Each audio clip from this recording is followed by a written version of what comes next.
Yes, that's right. Yeah, I knew that. Yeah, and of course, it's the first one of the season usually, isn't it? But What does the winning jockey do? What's he? well, if it's Frankie Dettori, he jumps out of his saddle with both feet at the same time, And they doesn't he? wear a special cap. Oh, It's do like they? a cap you get for England, Scotland, Ireland, and Wales. It's Is a it? special cap with a toggle on it. Oh, yes. What, the winner gets it, does he? Yeah, yeah. The winning And jockey wears the cap. oh, I see. And then can he wear that next time he rides the race, or is it No, just no, no, saying no, own no. it? It's only for winners only. Oh, I see. Yeah, okay. You know, obviously it's just once a year. So, but Yeah, sure. the ledger normally Doncaster starts the flat season, Mike, Yeah, yes, with one of the sprint races called the Brocklesby, yeah, and it ends with the ledger meeting, and then that's us going into the jump season. yeah. But because of all weather tracks now, Mm. because of the public, the demand for sport and betting, Yeah, we have flat racing all through the year, and to be honest, we have some jump meetings yeah, all throughout the year. But the big stuff starts October, November on the yeah. national hunt. Yes, yeah, absolutely. But it reminded me about how long since we've been to a race course, Alan. We've been to quite a few race courses in our time, by the way. We've seen all the classic races in the Grand National and the Derby and the Oaks and everything. And I was trying to think back to the race meeting where maybe it never went quite as well as Yeah, it I could have know done. exactly what we're talking And, about. We're and that, talking about we're talking about Doncaster, which is lovely. yeah, And then we have the Knavesmire, that's which right. is a little bit further south in the beautiful city of York, Yes, that's York right. Minster. It is Mm, stunning. it And is. we were staying in the Marriott Hotel opposite the track, where you walk across the Knavesmire to I the know. beautiful York Ebor meeting. Beautiful, Yeah, beautiful, man. and once Yeah, again, Mr. yeah, Parry, I yeah. had to save you from getting a clump from a No, 72-year-old no, no. You see, because you were back. Yes, yes, yes. no, See, you see. what happens is let me tell the listeners, when there's Mm, free hospitality, you yes. overindulge, you get a little bit frivolous, you start telling everyone stories, and Mm. before you know it, these goblets of wine catch up on you. Yeah, yeah. And basically, I helped you across the Mm, Knavesmire. mm, It took us, normally it's about a 12-minute walk. It mm. took us nearly 40 because you couldn't walk straight. Now, And when rubbish. we got in the Um, bar, I said, "We'll have a quick drink and I'm yeah, putting you to bed." yeah. There was a beautiful lady walked past and she was Mm, stunning, suntan, beautiful. yeah. And let's say there was a very, very well dressed elderly man behind her, Hmm. and you just happened to be very rude to the man. Not No, I wasn't. once, not No, twice, three no. times. No, I absolutely utterly deny that. I've got a reputation to defend, and I would never ever do that. You're The a gent- liar. You're a liar. oh no, I'm sorry. You must withdraw that, Mr. Brazil. I mean, this You're a is liar. situation. What happened was right, and I remember it absolutely distinctly. I admit I gave the lady an admiring glance because, as you quite rightly say, she was very beautiful. But why do women dress up to make themselves look attractive? Because they like to be recognised as good looking and beautiful. And this chap that you're talking about, silver Yes. haired guy in a suit, he started having a go at me. So what do you No, you think? Well, didn't. No, you no, didn't. he You did. said, "Hey, Grandad, can you still get it up?"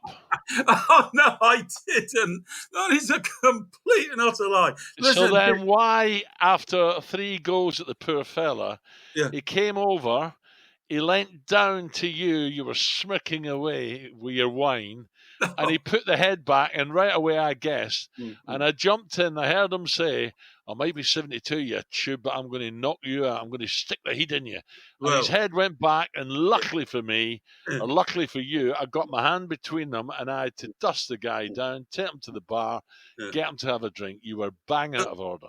Well, listen, I must appeal to the millions of listeners who are listening to this podcast now. Please dismiss Mr. Brazil's version of events there. It is Oh, and not only that, it turned out he was the biggest sponsor. I think he probably was, but I wasn't in any way aggressive, Alan, and I behaved myself as always. I went to Wembley once as a guest of, the Football Association. It was a game Yeah. against. It was a And game what against. happened there? Well, what happened was, it was a game against a former Soviet country, which is now a sort of Eastern state. Somebody like, it wasn't Belarus, because I remember going to Belarus with England when they went there, but it was somewhere like something like Estonia or something like that, And I said, Slovenia, Slovakia, or well, it could be, but I think it was more Eastern, more sort of the Baltics and that kind of stuff. And I mistook the head of the Estonian Football Association for the waiter, literally, because I was sat down and he came and leaned over me and I didn't know what he wanted. He was trying to tell me that he thought I was sitting in his chair.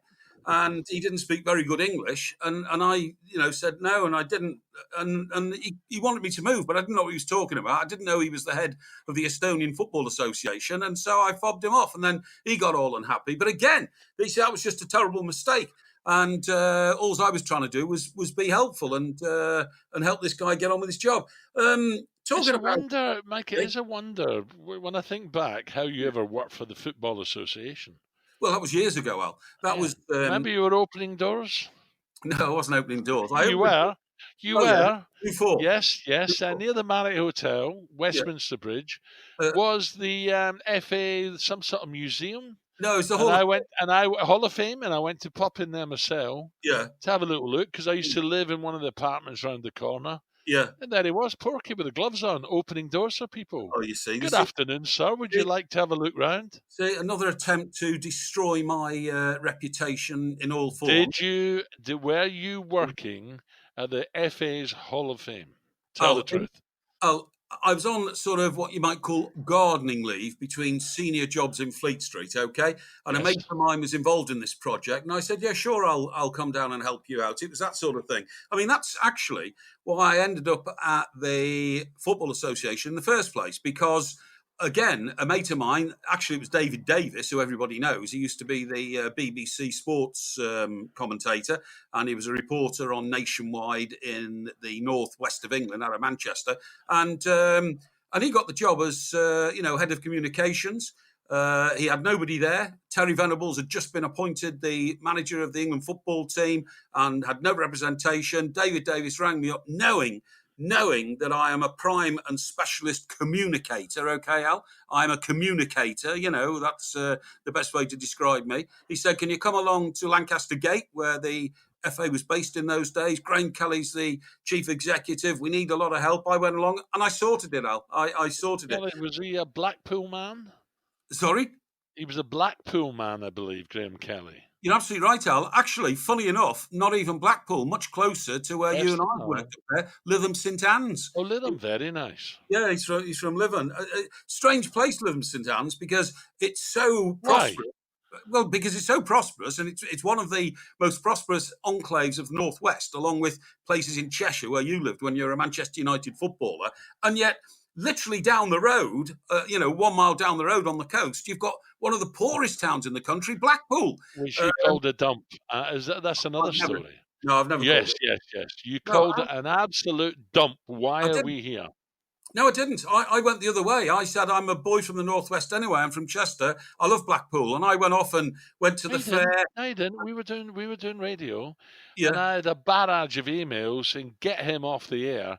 He's called my home a dump. I'm sure I didn't.